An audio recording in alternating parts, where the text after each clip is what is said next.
Assalamualaikum warahmatullahi wabarakatuh. Di pertemuan kelima kali ini, dalam mata kuliah Budaya Nasional Indonesia, saya akan menjelaskan sedikit tentang wujud akulturasi kebudayaan agama Islam di Indonesia.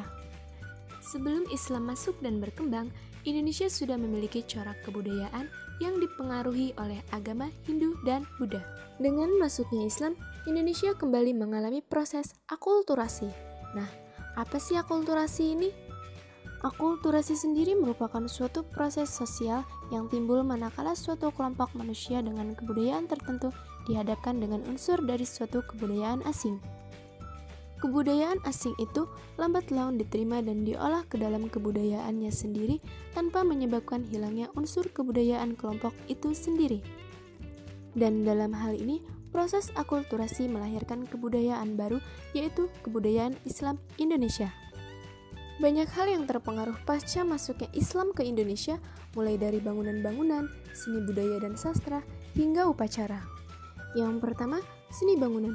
Seni arsitektur Islam yang menunjukkan akulturasi dengan budaya pra-Islam antara lain makam dan masjid. Keduanya menunjukkan bentuk-bentuk akulturasi dengan kebudayaan setempat. Sebelumnya, yaitu kebudayaan prasejarah dan Hindu-Buddha. Bentuk seni arsitektur yang lain seperti keraton, benteng, dan pemandian sejauh ini tidak banyak menunjukkan akulturasi dengan seni arsitektur budaya setempat. Yang kedua, seni budaya. Pengaruh Islam tampak dalam 3 bentuk kesenian dapat dilihat dalam wujud seni budaya seperti seni tari. Terdapat seni tari di Indonesia yang mendapat pengaruh dari Islam, yaitu tari debus, diyakini sebagai kesenian asli masyarakat Banten yang berkembang sejak masa-masa awal Islam, yaitu semasa pemerintahan Sultan Maulana Hasanuddin. Adapun tari zapin. Tari zapin adalah contoh tari lainnya yang mendapat pengaruh Islam, tepatnya dari Arab, Persia, dan India sejak abad ke-13. Tarian tradisional ini bersifat edukatif dan menghibur. Tari zapin ini digunakan sebagai media dakwah Islamiyah melalui syair lagu-lagu zapin yang didendangkan.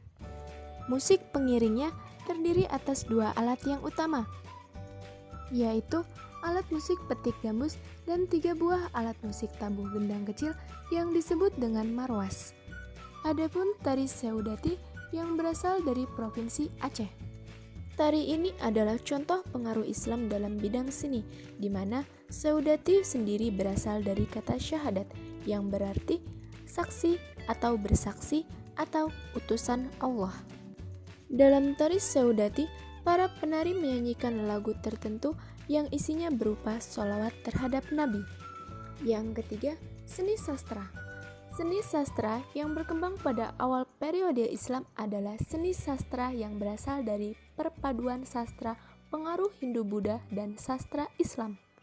Wujud akulturasi dalam seni sastra tersebut terlihat dari tulisan atau aksara yang dipergunakan, yaitu menggunakan huruf Arab Melayu atau Arab Gundul, dan isi ceritanya juga ada yang mengambil hasil sastra yang berkembang pada zaman Hindu. Adapun bentuk-bentuk karya sastra tersebut diantaranya hikayat, babat, dan suluk. Hikayat merupakan kisah perseorangan yang diangkat dari tokoh-tokoh terkenal yang hidup pada masa itu, seperti Hikayat Hang Tuah, Hikayat Panji Semirang, Hikayat Bayan Budiman, dan lainnya. Babat merupakan suatu karya sastra yang hidup dalam masyarakat tradisional dan lingkungan kebudayaan Jawa. Sedangkan suluk merupakan kitab-kitab yang berisi ajaran tasawuf. Contoh suluk antara lain Suluk Sukarsa yang berisi tentang Ki Sukarsa yang mencari ilmu sejati untuk mendapatkan kesempurnaan hidup. Yang keempat, sistem kalender. Pada masa Hindu-Buddha digunakan sistem kalender dengan tahun Saka.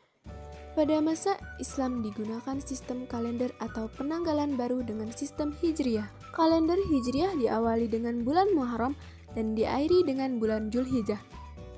Dan yang kelima, tradisi dan upacara. Tradisi ziarah adalah kebiasaan masyarakat Islam untuk mengunjungi tempat-tempat keramat berupa makam raja atau orang-orang penting pada hari-hari tertentu yang dimakamkan di halaman masjid. Ritual tersebut serupa dengan ritual yang dilakukan pada bangunan candi yang dianggap keramat. Praktik tersebut membuktikan bahwa kepercayaan masyarakat yang berkembang pada masa Islam masih berhubungan dengan kepercayaan masyarakat masa Hindu-Buddha dan masa Praaksara. Adapun upacara keagamaan sebagai wujud akulturasi dengan agama Islam yang sampai saat ini masih terus dilaksanakan adalah peringatan Maulid Nabi, Isra Mi'raj, Hari Raya Idul Fitri, dan Hari Raya Idul Adha. Upacara gerebek maulid di beberapa daerah biasanya disertai dengan membersihkan benda-benda keramat seperti keris, tombak, dan benda lainnya. Terima kasih, cukup sekian penjelasan dari saya. Wassalamualaikum warahmatullahi wabarakatuh.